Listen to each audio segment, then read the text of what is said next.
मलका बरतानिया की मौत और कोरोना की दुरुस्त पेशगोई करने वाले नजूमी ने तीसरी जंग अजीम की वार्निंग जारी कर दी।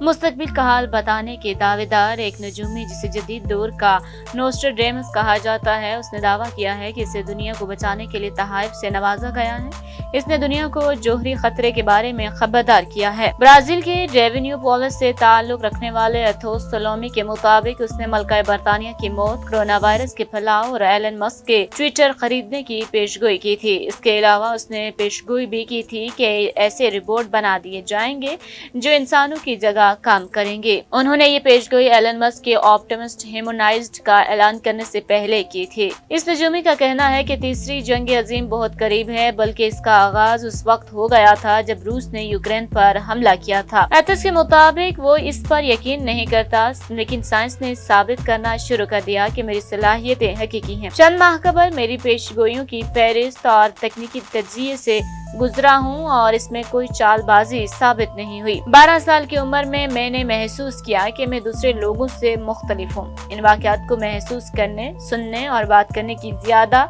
हसासियत के साथ जिन पर मेरा कोई कंट्रोल नहीं था। एथोस ने कहा कि 2012 में उसने साल 2020 के लिए आलमी वबा की पेशगोई की थी। इसके अलावा व्लादिमीर पुतिन के यूक्रेन में टैंक भेजने से 44 दिन पहले ही उसने ऐलान कर दिया था कि ये जंग होकर ही रहेगी। नजूमी ने इंस्टाग्राम पर पोस्ट करते हुए कहा कि एक लीडर 22, 44 या 66 के दरमियान पैदा होगा और ये कि वो इन पर कब्जा कर लेगा जो इसके फैसलों के हक में नहीं होगा। जबकि अब मुस्तकबिल के हवाले से एक बड़ा दावा करते हुए इस नजूमी ने कहा है कि तीसरी जंग अजीम का आगाज हो चुका है, जो कि रूस का यूक्रेन पर हमला था। यही तीसरी जंग अजीम का आगाज था।